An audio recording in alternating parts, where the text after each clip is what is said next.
Bonsoir, bienvenue sur le plateau de la chaîne Marseille, bienvenue dans C'est l'info, le débat sur LCM. Vous avez sans doute remarqué, si vous vous êtes rendu dans un bureau de poste cette semaine, une urne mise en place dans ce même bureau. Il s'agit d'une grande consultation publique, une votation organisée par les syndicats La Poste, soutenue par les partis de gauche, sur le futur changement de statut de La Poste, censé devenir une société anonyme très bientôt. Pour ou contre ce changement de statut, les usagers étaient consultés. Une initiative qui se prolongera jusqu'au 3 octobre prochain et à laquelle vous avez peut-être participé. Nous ouvrons le dossier ce soir dans C'est l'info en compagnie de nos invités. Je commence par le professeur Jacques Garello. Bonsoir. Bonsoir. Vous êtes économiste, vous représentez également Contribuables et Associés. Oui, et surtout l'Institut de recherche économique et fiscale qui travaille sur ces questions depuis fort longtemps. Et vous êtes aussi président de l'Association pour la liberté économique et le progrès social. Exact, oui. Je suis renseigné, monsieur. C'est bien. En face de vous, Jean-Luc Bottella, bonsoir. Bonsoir. Vous êtes secrétaire général de la CGT pour la Poste, oui, dans les Bouches-du-Rhône. Troisième invité, c'est Jean-Baptiste Josso, bonsoir. Bonsoir. Et vous êtes vous membre de l'association Liberté Chérie, et qui se revendique et qui se définit comme une association libérale.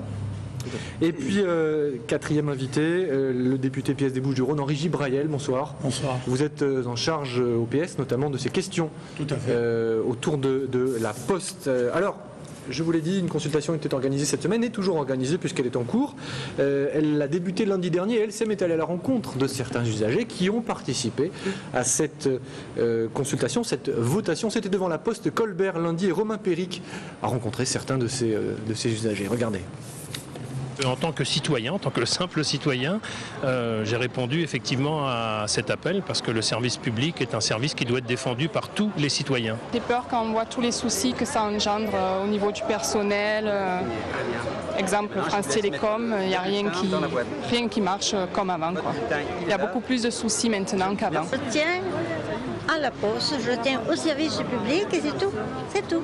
Voilà. Alors ce sont des réactions, je le précise, de personnes qui ont participé à cette consultation et dont l'avis ne fait apparemment aucun doute. C'est en aucun cas représentatif de l'ensemble de la population, puisqu'on verra les résultats de ce vote d'ici quelques jours. Où en est justement la consultation, monsieur Bottella, en ce moment? Nous sommes jeudi, au milieu à peu près, entre le début et la fin de cette consultation.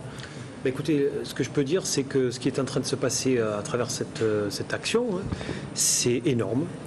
Je crois que c'est historique dans la mesure où, dans le cadre d'autres services publics qui ont été privatisés, nous n'avions pas connu cet engouement-là.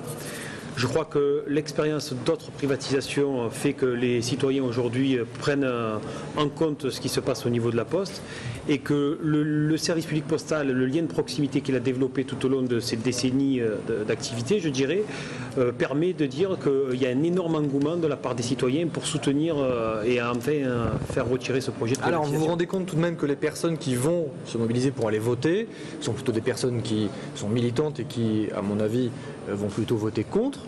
Est-ce que ça paraît vérifié ou pas? Si on est plutôt contre ce changement de statut, on va aller mettre quelque chose dans l'urne. Bon, objectivement, en tout cas dans le collectif que nous travaillons, le but c'est de faire voter un maximum de Français, oui, de tous bords. Par exemple, quand on consulte sur les marchés ou à la Foire de Marseille, il n'y a pas que des militants, il y a des usagers de la Poste. D'ailleurs, dans les urnes, je peux vous annoncer qu'il y a déjà des oui, bien sûr. Donc après, bien évidemment, nous n'avons pas les mêmes moyens et les outils qu'un véritable référendum organisé par un État. D'ailleurs, c'est l'objectif. À un moment donné, quand on aura le constat du nombre de personnes votant avec un certain résultat, le gouvernement devra prendre ses responsabilités. Et s'il pense que, par exemple, c'est pas juste ce qui sort comme résultat, il a qu'à lui-même organiser un réféndum. Alors là, vous serez plutôt pour un référendum, c'est-à-dire c'est un moyen de dire organiser un référendum sur la question, c'est ça? Tout à fait. Parce qu'elle n'a pas de valeur juridique, cette consultation. Malheureusement non, mais la Poste appartient aux citoyens. C'est un service public qui date de plus de 200 ans et on est en train de le donner comme ça aux financiers. Donc je veux dire, attendez. Alors on va voir justement. Professeur Garello, de quoi parle-t-on exactement ce soir lorsque l'on parle de changement de statut de la Poste? Qu'est-ce que c'est, je fais appel au professeur d'économie que vous êtes, qu'est-ce que c'est que de devenir une société anonyme? Devenir une société anonyme, c'est essentiellement accepter la loi de la concurrence et du marché, d'une part, et d'autre part, l'appréciation des propriétaires de l'entreprise actionnaire. Parmi les actionnaires, il peut s'agir de particuliers, il peut s'agir d'État, mais ce qu'on appelle la gouvernance de l'entreprise, il est bon qu'une entreprise est une responsabilité vis-à-vis de ses clients, bien sûr, mais aussi vis-à-vis des gens qui ont investi et des gens qui prennent les décisions eux-mêmes doivent être responsables. Je crois qu'en France, on a malheureusement trop souvent l'exemple de grandes sociétés dans lesquelles les managers sont à peu près irresponsables. Pour quelles raisons, c'est un autre problème. On peut espérer que pour la Poste, il n'en sera pas de même. Mais ce qui est important, c'est d'associer le terme de privatisation au terme de responsabilité. Et d'autre part, je vais surprendre notre ami de la CGT, je suis partisan des référendums, d'initiatives populaires. Je souhaiterais d'ailleurs qu'on les utilise, par exemple, pour les impôts.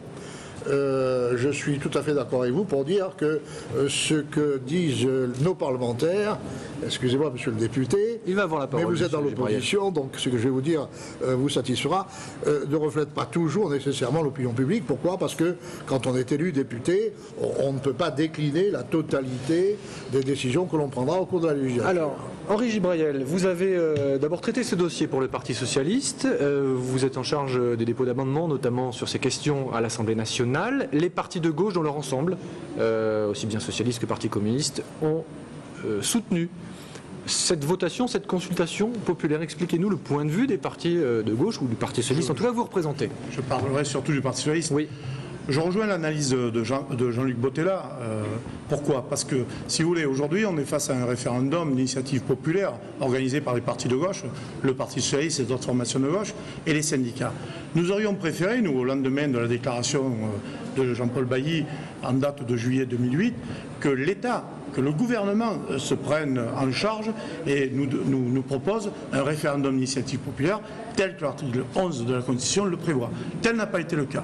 Il faut savoir que depuis la déclaration de juillet 2008, il n'y a jamais eu de concertation. On est face à un sujet très important. Il y va d'un choix de société, d'un service public ancestral comme dit Jean-Luc Bottella, et on remet tout en cause. Alors, mais c'est peut-être parce qu'il est ancestral justement qu'on veut, ou qu'on tente de le moderniser ou de l'adapter. Ce que disait le professeur, moi je m'inscris en faux. Aucun cadre législatif européen impose à la Poste française ce changement de statut. On parle souvent de directive européenne. Est-ce que c'est une directive européenne? Non, la directive européenne, elle est uniquement sur la libre concurrence de 2011. Mais elle n'impose pas à la Poste française de changer de statut. On peut rester un EPIC, un établissement public, à fond public, mais non pas un établissement. Pourquoi une SA publique? Ça n'a aucun sens. Ça n'a aucun sens. La finalité du gouvernement, c'est de privatiser. Alors qu'on ne vienne pas nous dire, main sur le cœur, la Poste ne sera pas privatisée. Sarkozy disait en 2004, on ne privatisera pas EDF, GDF. Et on voit la suite aujourd'hui de GDF, EDF. Est-ce que le fait de devenir une société anonyme implique de facto une privatisation? Ça peut être des deniers publics qui rentrent dans ce capital, professeur. Oui, tout à fait. Le problème, il ne faut pas que le débat soit faussé. Nous ne sommes pas ici pour discuter du bien-être d'un référendum. Je répète que bien souvent, des référendums devraient être nécessaires dans ce pays. Nous sommes là pour discuter de la nécessité de privatiser la Poste, c'est-à-dire de mettre en responsabilité des dirigeants. Je parle des dirigeants, je ne parle pas des postiers. D'ailleurs, ce que je vais dire ici n'est pas pour ou contre les postiers. Je les respecte et je reconnais tout à fait la qualité de leur travail. Le problème, c'est la Poste, c'est pas le postier. Autrement dit, est-ce qu'avec une autre organisation de la Poste, on pourrait rendre de meilleurs services au public que ce que l'on fait à l'heure actuelle? C'est la question. Est-ce que le service s'en trouve? Je reviens à l'Europe. Changé. L'Europe nous dit, en effet, monsieur le député, vous avez eu raison de le rappeler, qu'il y a des échéances en matière de concurrence. Peu à peu, la Poste française a perdu son monopole pour les transports de plus de 100 grammes, plus de 50 grammes. Maintenant, on y est. La petite lettre que l'on glisse dans la fente du bureau de poste, de la boîte, c'est terminé. La Poste française. Mais professeur, la Poste, c'est aussi un lien social dans certains villages. C'est aussi un endroit où l'on va trouver un service public et donc du contact. Et donc, voilà, une mission. Vous avez aussi un très bon contact avec votre boulanger, votre épicier, caissier, votre crémier, et je ne dis pas ces exemples au hasard, c'est simplement parce que dans beaucoup de pays, la forme que prend la distribution de courrier dans un sens ou dans l'autre, ou l'expédition de courrier, c'est la privatisation des points de service. Alors, Monsieur Bottella, est-ce que votre mission, est-ce que votre métier de postier s'en trouverait changé en cas de privatisation? Complètement. Je ne partage pas ce point de vue. La première chose, c'est que à partir du moment où on change le statut d'une entreprise, qui a un statut public. Mais pas celui des salariés, vous restez agent public. Je parle quand même. Statut de l'entreprise. Oui. Donc il passe en statut privé. Donc à partir de là, cela permet juridiquement à la Poste d'avoir une politique de fusion et acquisition au plan européen, de fusionner avec d'autres postes européennes qui, elles, sont déjà privatisées. Donc on est bien, après, sur la loi des marchés, la mise en place de la loi des marchés. Oui. La deuxième conséquence, c'est que quand je regarde les postes européennes qui ont été privatisées, je pense par exemple à la Suède, aux Pays-Bas ou en Angleterre, on constate clairement qu'il n'y a que des reculs en termes de qualité de service et d'emploi. Vous avez fait les études, monsieur Josselin, avec Liberté Chérie.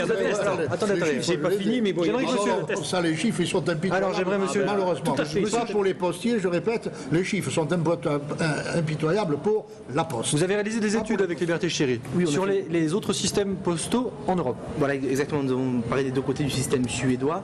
On s'est intéressé à ce système, parce qu'on se place du côté de l'usager, de ce qui va changer pour l'usager. Donc, on s'est dit, il y a un débat qui arrive, et c'est intéressant de faire des référendums et de poser ce débat, parce que bien trop souvent, les décisions se prennent sans que la société civile puisse être impliquée. Et là, nous, on veut participer au débat en informant la société civile sur ce qui peut se passer en Suède. Il y a eu un recul positif, il y a eu des évolutions très positives, et on a pu constater que la commune notamment et des partenaires plus locaux s'impliquaient dans la distribution du C'est-à-dire qu'en Suède, on a décidé de privatiser. Du coup, l'agence postale qui était consacrée aux prérogatives de la Poste jusqu'à présent se sont retrouvées mélangées à des activités de commerce, c'est ça, du bureau de tabac, etc. Quelle est la continuité du service public dans ce cas-là? Alors, du coup, elle est mélangée au service privé. Et quelle est la continuité du boulanger? Je crois qu'on a une confusion entre service public et service du public. En Suède, quand même, on dit des chiffres. Il y avait 2000 bureaux de poste avant la privatisation, il n'y en a plus que 500, d'accord? Et ce ne sont pas des bureaux de poste per exercice. Le prix du timbre a augmenté de 90%.